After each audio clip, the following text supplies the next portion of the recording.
हो, ज्ञानी हो, ऐसा सारथी जिसका हो, उस योद्धा की हार कैसे हो सकती है? मुझे विश्वास है कृष्ण, मेरी हार नहीं हो सकती। भगवान श्री राम जी को विभीषण ने कहा था, प्रभु रावण पर आप कैसे विजय प्राप्त करेंगे?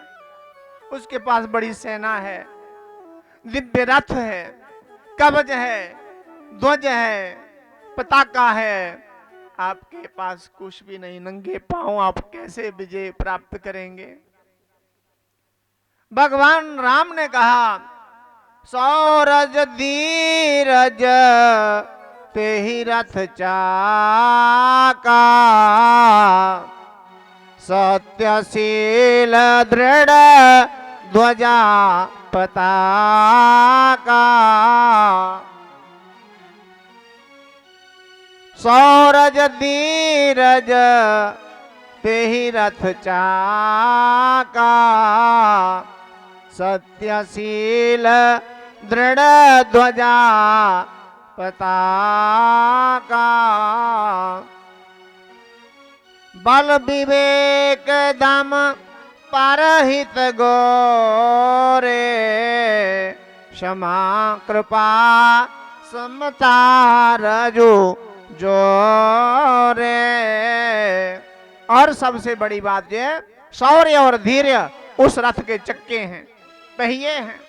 शौर्य धैर्य तेहि रथ चाका, सत्यशील, सत्य और शीलता, सुंदर स्वभाव, ये उसके ध्वजा और पताका हैं। बल विवेक, बल विवेक अर्थात ज्ञान, दम, दम अर्थात अपने इंद्रियों को अपने वश में रखना, संयमी रहना, परहित परोपकार। उस रथ के ये 4 घोड़े हैं। कौन कौन घोड़ा है? बल, विवेक, दम और परहित, और क्षमा कृपा समता रजु जोरे।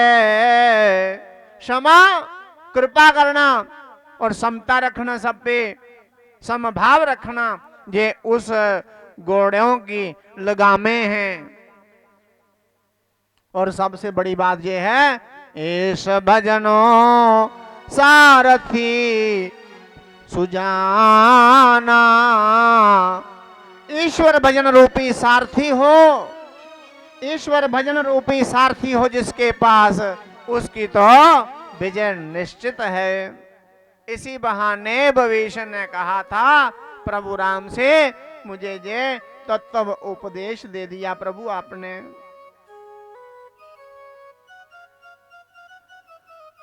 आज भीष्म पितामह जी ने भगवान श्री कृष्ण जी को कहा, मैं पूछना ये चाहता हूं, आप कहते थे मैं शस्त्र धारण नहीं करूंगा, और फिर आपने शस्त्र तो धारण कर ही लिया।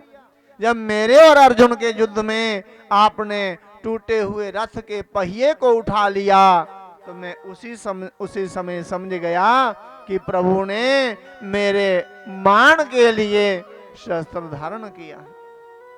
मेरा इतना बड़ा मान किया प्रभु। अर्जुन चतुरंगनी सेना की सहायता लेकर आपसे जब आया, तो उसने कहा भीष्म पितामह से कि कृष्ण भगवान, द्वारकाधीश कृष्ण शस्त्र धारण नहीं करेंगे। 1 वर्ष का उनका ऐसा प्रण है, ऐसा संकल्प है। तब हे द्वारकाधीश, मैं भाव में आकर के ये बोल बैठा कि हे दुर्योधन, यदि कृष्ण शस्त्र धारण ना करें तो युद्ध की विजय, युद्ध जो भीष्म जीतेगा, युद्ध भीष्म जीतेगा। भीष्म की टक्कर का दूसरा कोई योद्धा नहीं है इस पृथ्वी पर। किंतु मैंने ऐसा भाव में कह तो दिया, बाद में मुझे बड़ी ग्लानि हुई, पश्चाताप हुआ। मन ही मन विचार किया कि द्वारकाधीश यदि चाहें तो बिना शस्त्र धारण किए, बिना युद्ध किए भी पांडवों को विजयी बना सकते हैं। मुझे भय था इस बात का। किंतु जब मेरे और अर्जुन के युद्ध में आपने पहिया धारण कर लिया तो आपका वे सुंदर रूप मैंने अपने हृदय में बसा लिया। मैंने अस्त्र शस्त्र त्याग कर प्रार्थना करी थी कि मेरा संहार कर दो। उस समय मेरी इच्छा थी मरने की, किंतु आपने अर्जुन के कहने पर अर्जुन ने आपकी कमर को कसकर पकड़ लिया।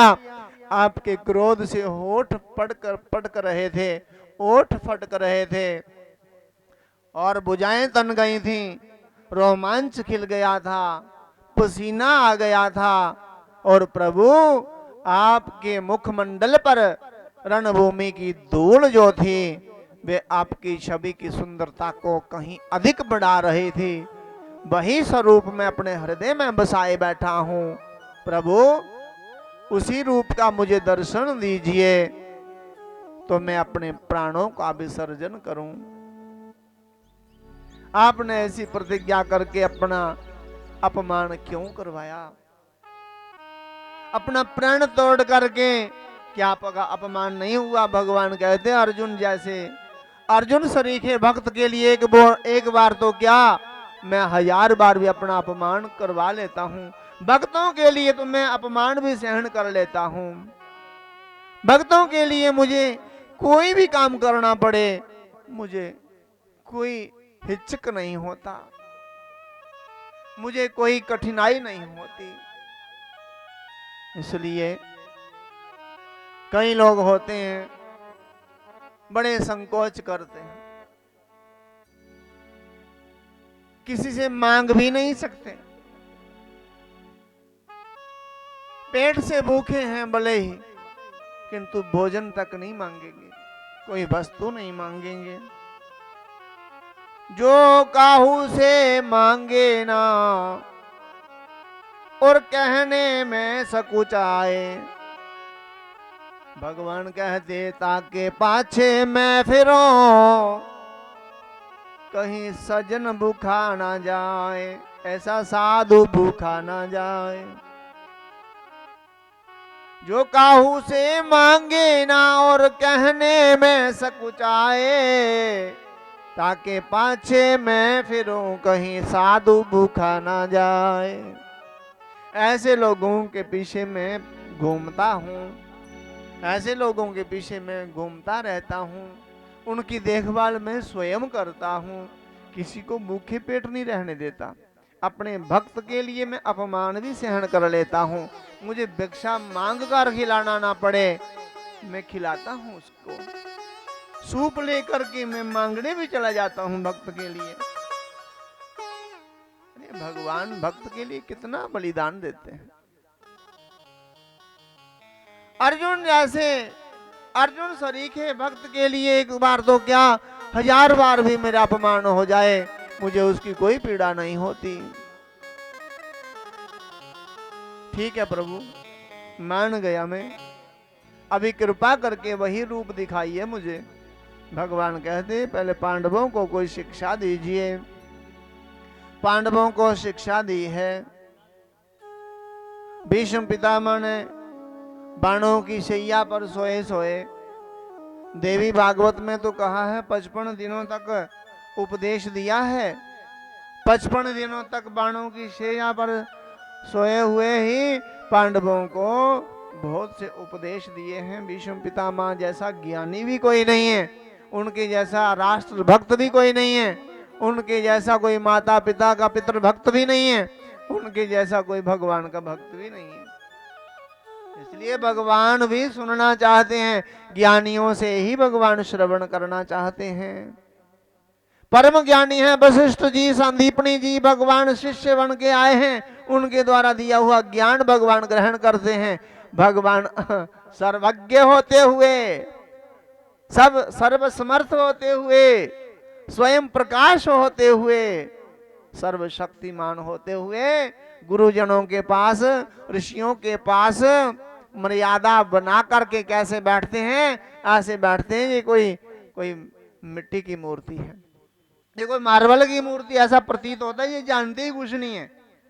क्यों ऐसी लीला करते? मानवों को सिखाने के लिए कि यदि कोई ज्ञान चाहता हो तो उसको कैसे बैठना है। आज पांडव लोग भीष्म जी के मुखार बिंद से निसृत ज्ञान प्राप्त कर रहे हैं। दान धर्मान राज धर्मान मोक्ष धर्मान विभागश